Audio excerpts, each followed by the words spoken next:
ادھر جواب تو آتا نہیں ہے. میں نے جمعے کے بیان میں کہا تھا نا کہ مانگتے کچھ ہیں, جس کو مانگا تھا اس کے بچے ہم کو ماموں کہہ رہے ہیں. تو لوگ کہتے ہیں دعائیں قبول کہاں ہوتی ہیں. چلو جس کو مانگا تھا وہ نہیں ملی تو بھی ٹھیک ہے, دعا رد ہو گئی. وہ کسی اور کو مل گئی اور ٹینشن, اس کے بچے بھی ہو گئے, یہ اس سے بڑی ٹینشن, اور پھر اس سے بڑی ٹینشن اس کے بچے ہم کو کیا کہہ رہے ہیں, ماموں کہہ رہے ہیں. تو کہاں دعائیں قبول ہو رہی ہیں, سب الٹی ہو رہی ہیں. تو یہ وسوسے دماغ میں آتے ہیں, بھائی وہ نہیں ملی کوئی اور مل جائے گا, اللہ کچھ اور دے دے گا آپ کو, اس سے اچھا دے دے گا. تو 17ویں پارے کا جو ابتدا ہوتی ہے, اقترب للناس حسابهم وهم فی غفلۃ معرضون, لوگوں کا حساب قریب آ چکا ہے لیکن وہ غفلت میں پڑے ہوئے ہیں اور اللہ کی آیتوں سے منہ موڑ رہے ہیں. ہر شخص کی موت قریب در قریب ہوتی چلی جا رہی ہے, اور کہتے ہیں هل هذا الا بشر مثلکم, یہ جو محمد صلی اللہ علیہ وسلم باتیں کر رہے ہیں یہ تو ہماری طرح کے انسان ہیں, ہم ان کے کہنے سے اپنی زندگی کیوں چینج کر لیں بھائی.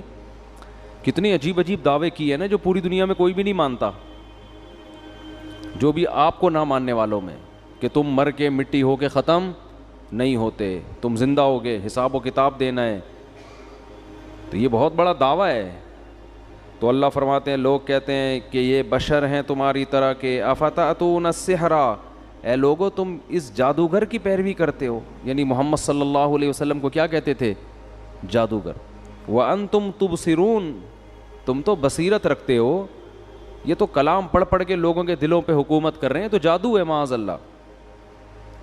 اللہ فرماتے ہیں وما ارسلنا قبلک الا رجالا نوحی الیہم, بھائی ہم نے جتنے پیغمبر بھیجے سارے مرد بھیجے ہیں, انسان بھیجے ہیں. آج تک کوئی پیغمبر ایسا نہیں ہے جو ہماری طرح کا انسان نہ ہو, کوئی اور مخلوق ہو. یہ پہلی دفعہ تھوڑی ہوا ہے. اس صورت میں اللہ نے توحید کو بہت زیادہ بیان کیا, اور ابراہیم علیہ السلام کا واقعہ بہت اہتمام سے بیان کیا اس صورت میں. پہلے میں ابراہیم علیہ السلام کا مختصر واقعہ بیان کرتا ہوں, پھر دوسرے پیغمبروں کا جو اللہ کے ساتھ معاملات ہوئے. وَلَقَدْ آتَيْنَا إِبْرَاهِيمَ رُشْدَهُ مِن قَبْلُ, ہم نے ابراہیم کو پہلے ہی سے ہدایت دی تھی.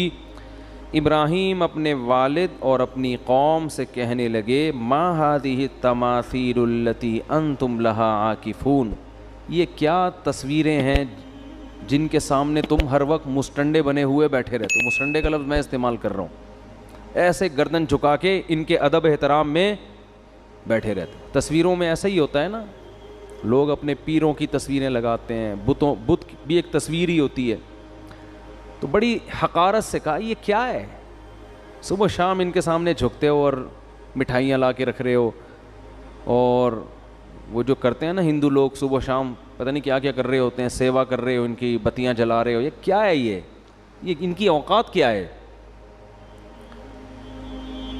جب بھی کسی کے پاس کوئی بات کی دلیل نہیں ہوتی نا تو اس کو دلیل سے بات سمجھ میں نہیں آتی, آپ اس کی اس شے کی تحقیر کریں گے تو بات سمجھ میں آئے گی. جیسے میں عاملوں کے بارے میں کہتا ہوں, ابے یہ کیا ہے, یہ بیکار جاہل قسم کے لوگ ہیں, یہ پٹھان ہوٹل سے 2 پراٹھے تو لا نہیں سکتے, یہ سنگ دل محبوب تمہارے قدموں میں لا کے ڈالیں گے.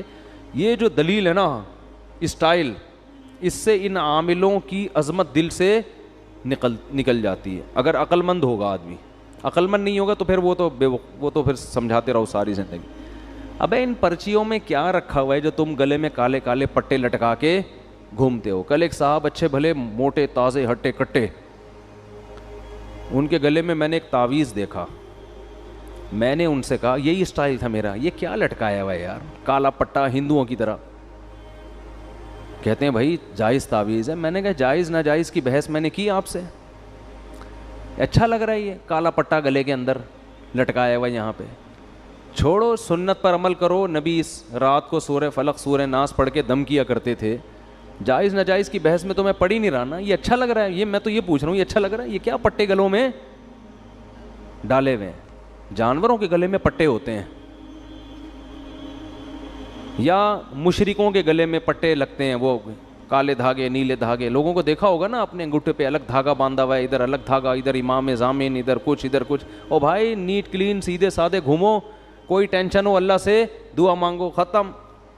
اور سنت کو فالو کرو. سنت میں کیا ہے, رات کو سونے سے پہلے چاروں قل پڑھ کے دم کر لیا, آیت الکرسی پڑھ لی, سورہ بقرہ کا آخری حصہ پڑھ لیا, بس. اب بھی اگر جن آ رہا ہے تو اس کا مطلب یہ ہے کہ وہ جو ہے نا اب آئے گا لازمی. وہ جن نہیں ہے, وہ کوئی اور چیز ہے, وہ جن, ٹھیک ہے نا. تو نہیں آئے گا جن چڑیل بھوت انشاءاللہ. یہ ان تعویذ گنڈے والوں کے زیادہ آتے ہیں جن چڑیل بھوت. تو میرا بھی یہی اسٹائل ہوتا ہے, کیا گلے میں جاہلوں کی طرح پٹے ڈال کے, وہ کہتا ہے کیا ناجائز ہے. وہ بھائی ناجائز کا فتویٰ میں نہیں دے رہا, لیکن یہ اچھا لگ رہا ہے آپ کے گلے میں تو چھوڑو, اس کو اٹھا کے پھینکو. ہمارے گلے میں دیکھا کبھی کوئی پٹا؟ اللہ کا شکر ہے ہمارے بچوں کے گلے میں کوئی پٹا نہیں ہے, کچھ بھی نہیں, آرام سے ہنسی خوشی الحمدللہ. اللہ زندگی دے رہا ہے, اللہ کرے ایسا ہی ہو. اور عاملوں کے خلاف اتنا بولنے کے باوجود آج تک کوئی عامل ایسا نہیں ہے کوئی جن چڑیل بھیج کے مجھے کوئی نقصان پہنچا سکے. ان کم بختوں کے پاس کچھ ہے ہی نہیں. یہ تو بزدل لوگوں کے لیے اللہ نے ان لوگوں کو پیدا کیا ہے. تو اس لیے یہ پٹے مٹے کالے نیلے پیلے فلیتے پلیتے دھاگے یہ چھوڑ دو, یہ سب چیزیں ہیں, ٹھیک ہے, کچھ نہیں رکھا ان چیزوں میں. اللہ پہ اعتماد اور توکل کرو.